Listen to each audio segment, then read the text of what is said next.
Big breaking news చూస్తున్నాము. ఆంధ్రప్రదేశ్ రాష్ట్ర వ్యాప్తంగా ఎన్నికలకు దగ్గరగా వెళ్తున్న సమయంలో ప్రతిపక్ష కూటమిలకు ఊహించని బిగ్ షాకులు తగులుతున్నాయి.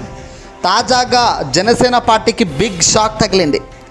ఎన్నికల వేళ జనసేనకు ఊహించని దెబ్బ పడింది.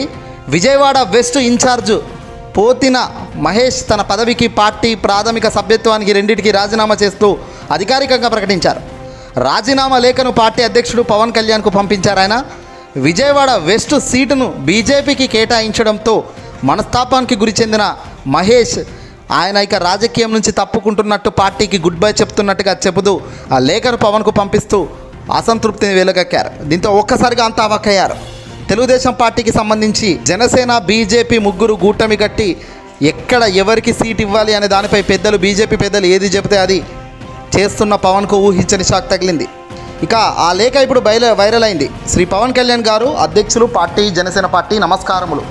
జనసేన పార్టీలో నాకున్న పదవి బాధ్యతలకు మరియు క్రియాశీలక సభ్యత్వానికి పూర్తిగా రాజీనామా చేస్తున్నాను. ఇప్పటి వరకు సహకరించిన జనసేన పార్టీ నాయకులకు, వీర మహిళలకు, జన సైనికులకు మరియు పెద్దలకు నా హృదయపూర్వక ధన్యవాదాలు అంటూ మహేష్ తన లేఖను విడుదల చేయడం జరిగింది. దీంతో ఇప్పుడు అంతా ఉక్కిరి బిక్కిరి అవుతున్నారు. పోతిన మహేష్ ఇప్పుడు ఏ పార్టీలోకి వెళ్తారు?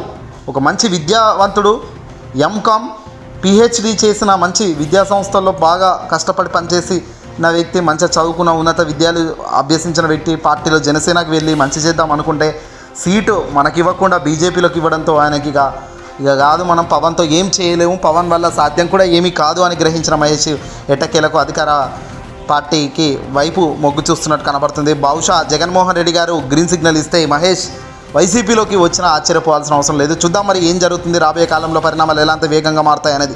ఏదేమైనప్పటికీ విజయవాడ వెస్ట్ ఇన్ఛార్జ్ జంప్ కావడంతో ఒక్కసారిగా గుడ్ బై చెప్పడంతో ఇప్పుడు అంతా కూడా పవన్ ఊహించని షాక్లో ఉన్నాడు. ఇలా చాలామంది ఇప్పుడు పార్టీకి గుడ్ బై చెప్పే ఆస్కారం కనబడుతుంది ఎన్నికల వేళ. ఇది కీలక పరిణామం అని కూడా చెప్పవచ్చు.